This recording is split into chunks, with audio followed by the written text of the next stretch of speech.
هێزا سووریایە دیموقراتیک li bajarokê Rêmelanê balafirgehê hazir dike.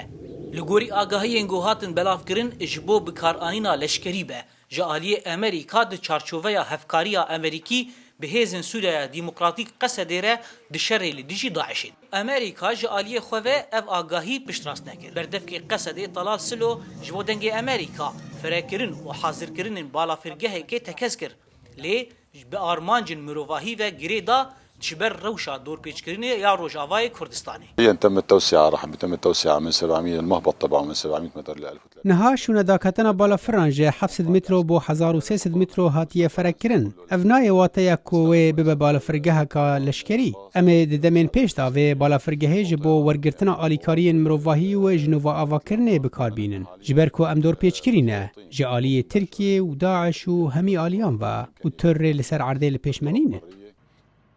لآليدن بالافرقها قامشلو ياغو دبن كنترولا ريجيما أسد ديه أو جي بالافرقها كسيفيلة وآقاهين هاتن بلافكرين غو روسياي بالافرين خوري جنگي لور بكارتينه ونها دبن كنترولا روسياي ديه وروسياي اف آقاهي رد كر روجناموان كرد لباجار قامشلو جهاد درويش و آقاهيه بپلانه كهريمي و گريد ده ودبيجه أفايا يعني أم لقامشلونه 2 كيلومتر دوري في بالافرقهينه تشتكي وساتنه دبقو أفاياجي بروباغندا بج دولتين هرمي لدردورامه قد خوازن في بدن پیش جبوغو خياب بو ديار ببقو كرد آلي گري روسيا ينه دفي هرمي ده لأف تشتكي دوري راستي بالافرين روسي لفي داري تونن پیشبچونên meydanî û hevkariya Amerîkî li gel hêzên Sûriyaya Dîmokratîk Qesedê di şerê li dijî Daişê de bi taybet hazırkirina operasyona rizgarkirina Reqayê li gorî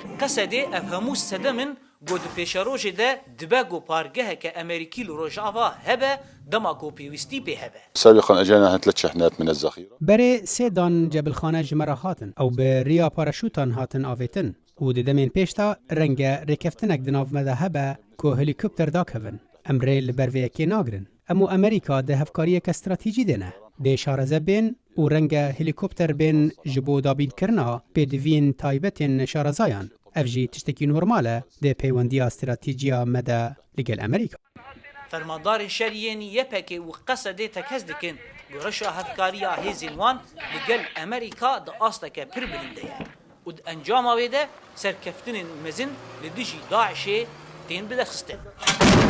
زانا عمر دنگی امریکا قامشلو.